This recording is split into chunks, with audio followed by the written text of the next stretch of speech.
అనుకుంటున్నారే. భాగంగా విద్యా వ్యవస్థని పునర్వీకరించడం కావచ్చు, ఇదంతా అభివృద్ధి కాదంటారా? ఇదంతా అంటే ఓవర్ నైట్ ఏవి జరగవు కదా. ఓవర్ నైట్ ఏం జరగవు.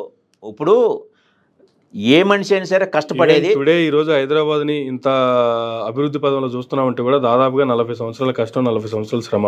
అది ఈ రోజుకి మనకు ఒక విశ్వనగరంగా కావచ్చు, లేదంటే ప్రపంచ నగరాలతో పోటీ పడుతూ కావచ్చు కనిపిస్తున్నటువంటి పరిస్థితి.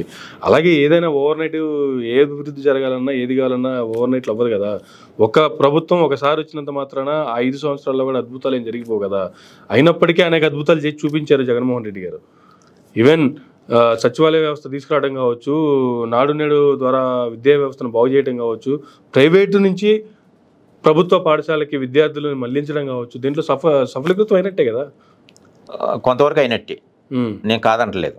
విద్యారంగంలో కానీ వీటిలో మార్పులు వచ్చినాయి. కానీ పారదర్శకంగా ఏదైతే పథకాలు కానీ ఏవైతే ఉన్నాయో మీడియేటర్తో సంబంధం లేకుండా డైరెక్ట్గా ప్రజలకు చేరే విధంగా చేయడంలో సక్సెస్ఫుల్ అయ్యారు. నేను అనేది ఏంటంటే ఏ మనిషి అయినా సరే బతికేది ఎందుకంటే మేము కష్టపడ్డా మా పిల్లలు ఎట్లా కష్టపడకూడదు. వాడు చదువుకొని ఉంటే వాడు ఉద్యోగం చేసుకుంటే వాడు బాగుంటాడని ఉద్దేశించి అది రిక్షా లాక్కునేవాడు కూడా వాడి మనసులో ఉండేది ఇదే. ఎవరైనా సరే ఆలోచించేది ఏ రకంగా ఆలోచిస్తారు. ఈరోజు అవినీతి ఎందుకు పెరిగిపోయింది? చదువు అనేది కాస్ట్లీ అయిపోయింది. ఎడ్యుకేషన్ పూర్తిగా కాస్ట్లీ అయిపోయింది. ఒక ప్రభుత్వ ఎంప్లాయీ ఉంటాడు, వాడికి ఒక 50,000 శాలరీ ఉంటుంది. వాడు కొడుకుని చదివించాలి, ఇంజనీర్ చదివించాలంటే ఇయర్లీ 2 లక్షల ఫీజు కట్టాలి.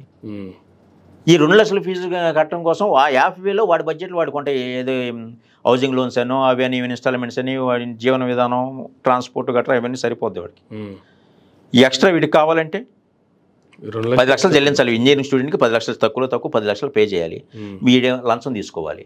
ఆ ఎడ్యుకేషన్లో ఫ్రీ చేయొచ్చు కదా. విద్య వైద్యం 2 ఫ్రీ చేసేస్తే అసలు ఎవరికి అభ్యంతరం లేదు. యువతలు కామన్ మ్యానో లంచం ఇవ్వాల్సిన పని లేదు, వాడు చేయాల్సిన అవసరం లేదు, లంచం తీసుకోవాల్సిన అవసరం లేదు. ఇవి చేయకోకుండా ఏదో పైన కంటి చూపు చర్య చేయడం ఏంటి? రైతును అట్టాగా ఇబ్బంది పెట్టడం దేనికి? స్వామినాథన్ కమిషన్ ఎప్పుడో వచ్చింది ఇది కావాలని చెప్పేసి. 1000 రూపాయలు ఖర్చు అయితే 1500 గిట్టుబాటు ధర కావాలని చెప్పి ఇచ్చింది. దాన్ని ఎందుకు ఎగ్జిక్యూట్ చేయరు? కంటి తురుపు చర్యలు ఎందుకు వీళ్ళకి? ఎంతసేపు మీకు రుణమాఫీ ఇస్తాం, రైతు భరోసా ఇస్తాం, ఇవన్నీ ఎందుకు? మీకు రైతే ఇస్తాడు ముష్టి, ప్రభుత్వానికి రైతే ఇస్తాడు బాగుంటే.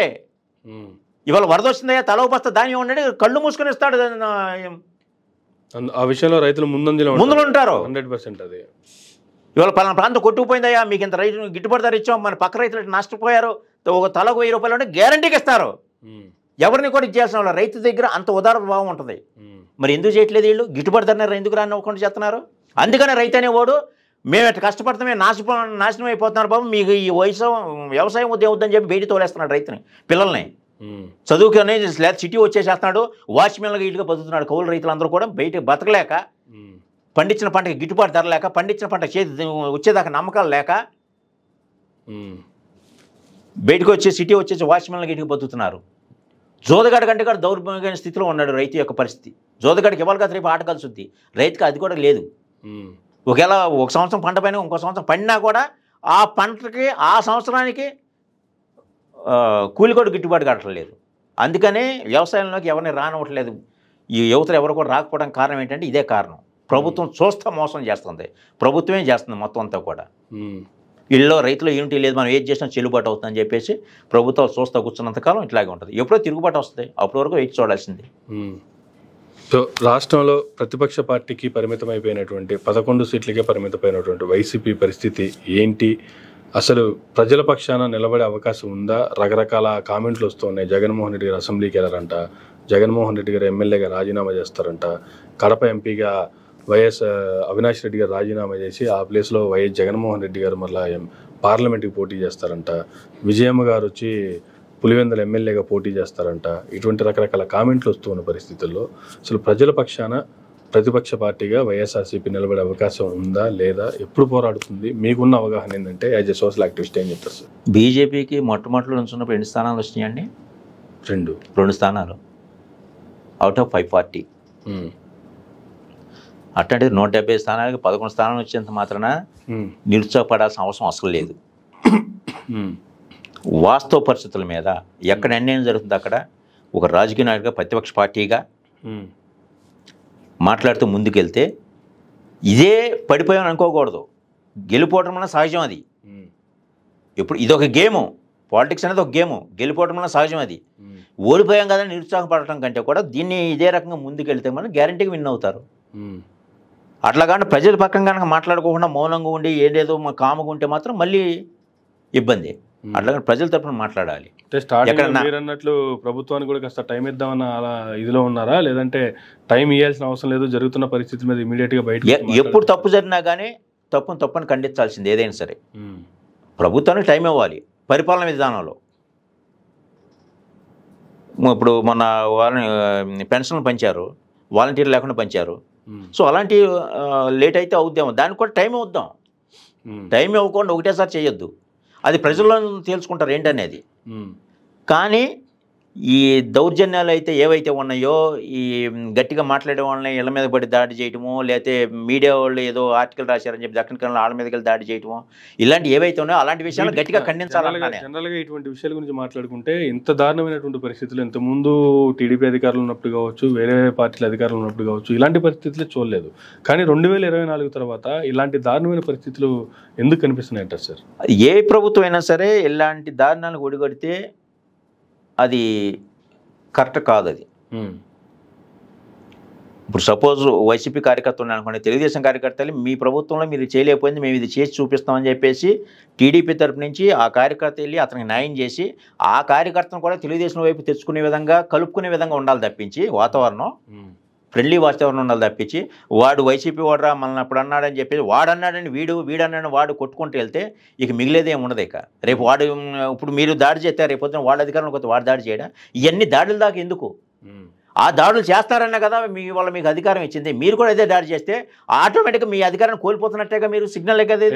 ప్రజలు మెచ్చి కోరి 164 సీట్లతో మీకు అధికారం ఇస్తే మీరు చేస్తున్న పరిస్థితులు ఇవా? ఆ గౌరవాన్ని కాపాడుకోవాలి. ప్రజలే కొంతమంది బయటకు వచ్చి మాట్లాడుతున్నారు. ఆ గౌరవాన్ని కాపాడుకోవాలి, ప్రభుత్వం కాపాడుకోవాలి. ఎప్పటికైనా సరే మనం దాడులు చేయటం కాదు, మన ప్రజా పరిపాలన అందించాలి, ప్రజలను ఇబ్బంది పెట్టకూడదని ఆ ప్రజాపాలన దిశగా ఇప్పుడున్న ప్రభుత్వం మార్చుకోవాలి తప్పించి లేదు మాట్లాడిన వాళ్ళ తంతాము పొడుతాం అంటే మాత్రం మీడియా ఉన్నది అంటున్నప్పుడు ఇంకా కామన్ మ్యాన్ అంటారని ఇదేముంది. అవన్నీ మార్చుకోవాలి, ఆ యొక్క మూర్ఖత్వాన్ని ఇది మార్చుకోవాలి. అది ప్రభుత్వం ఇప్పుడు అది కరెక్ట్ కాదు. ఇది ప్రజాస్వామ్యం. ఆల్రెడీ ఓట్లు వేసేటప్పటికి ప్రజాస్వామ్యం యొక్క కోల్పోయారు అనుకోండి. కామన్ మ్యాన్ అనేది ఏ ఓటు ఎవరికి వేసారో కూడా ఎవరికి తెలియని పరిస్థితిలో రిజల్ట్స్ వస్తున్నాయని చెప్పేసి గగ్గోలు పెడుతున్నారు కదా. పార్లమెంట్ సాక్షి కూడా గగ్గోలు పెడుతున్నారు కదా. చాలా మంది పార్లమెంట్ సాక్షిగా నేతలు గగ్గోలు పెట్టారంటే ఒక అర్థం ఉంది. అవును, కానీ ప్రజలే గగ్గోలు పెడుతున్నారు. మరి అంటే ప్రజాస్వామ్యంలో ఒక పౌరుడు యొక్క హక్కును కూడా కోల్పోయినట్టే కదా. నేను పలానా వ్యక్తికి ఓటేస్తే ఆ ఓటు నాకు చెందిన వ్యక్తికి కాకుండా వేరే వ్యక్తికి వెళ్ళిందంటే మరి ప్రజాస్వామ్యంలో ఈ పౌరుడు యొక్క హక్కును కోల్పోయినట్టే కదా. ఇంకా ప్రజాస్వామ్య విలువలు ఏమున్నాయి? ఆ ప్రజాస్వామ్యాన్ని కాపాడే దిశగా మాట్లాడినా ఉండే. ఎప్పుడైనా సరే ఎదటివాడు మాట్లాడుతున్నాడంటే అందులో మన తప్పులు ఏంటని తెలుసుకోవాలి తప్పించి ఎదటివాడు మాట్లాడకూడదని చెప్పే మాత్రం మూర్ఖత్వం అవుతుంది. అది ప్రజాస్వామ్యం యొక్క గొంతును కోసినట్టే. అది ఏం మాట్లాడుతున్నాడు? ఎస్, నేను అమరావతి ఈ విషయాలు మాట్లాడాను, అన్నా క్యాంటీన్ గురించి మాట్లాడాను, రుణమాఫీ గురించి మీరు ఎందుకు ఇచ్చేయట్లేదు? అప్పుడు అది కూడా అట్లా మోసం చేసింది కదా, ఆ ప్రభుత్వం జీవనం కొట్టేసింది కదా, మీరెందుకు ఇల్లులో తీసుకురాకూడదు, ప్రజాస్వామ్యాన్ని ఎందుకు కాపాడకూడదని నాకు ఆవేదన వ్యక్తపడుతుంది. తెలుస్తారో లేదని వాళ్ళ విషయం. అది నా అభిప్రాయం నేను చెబుతున్నా. అట్లాగే రాజధాని అనేది ప్రైవేట్ భూముల్లో ఎందుకు ప్రభుత్వ భూముల్లో కడితే ఎవరు ఏ గవర్నమెంట్ వస్తున్నా కానీ ఇచ్చేది కదా. ఇవాళ మీరు ఎక్కడ కట్టారని చెప్పేసి జగన్మోహన్ రెడ్డి గారు 3 రాజధానులు అన్నారు. అవన్నీ ఎందుకు? ఎక్కడ కట్టినా కానీ ప్రభుత్వ భూముల్లో కట్టండి, ఎవరు మాట్లాడాలి చెప్పరు కదా. అట్లా చెప్తే అన్ని చోట్ల వికేంద్రీకరణ అవుతుంది. ఎక్కడ ప్రభుత్వ భూమి ఉంటే అక్కడ పెట్టుకున్నారు అనుకోండి. ఇప్పుడు అంతా నెట్వర్క్ పెరిగిపోయింది. ఎక్కడ నెట్వర్క్ ఎక్కడ ఉంటే అక్కడ పెట్టేస్తున్నారు అనుకోండి, ఎవరు మాట్లాడరు. ఇక అన్ని ప్రాంతాలు డెవలప్ అవుతాయి. ఇప్పుడు అన్నీ కాకుండా ఒకటే చోట పెట్టేసేసి ఆ రైతులను భాగస్వామ్యం చేయటం ఏంటి? రేపు పొద్దున ఇది కన్ను గుట్టేసి మిగిలిన ప్రాంత రైతులు కూడా అడిగితే ఆ పాట భూములు మేము ఇచ్చేవాళ్ళం కదా, మా దగ్గర ఎందుకు పెట్టలేదు, మమ్మల్ని ఎందుకు భాగస్వామ్యం చేయలేదంటే ఏం చెప్పుద్ది సమాధానం? ఇవన్నీ ఈ దిశగా ఎందుకు ఆలోచన చేయాలంటున్నా నేను అనేది. అది ఇక మాట్లాడకూడదంటే ఎవరైనా చేయగలలేదు. ప్రజాస్వామ్యం ఆర్టికల్ 19 ప్రకారం మాట్లాడతాం.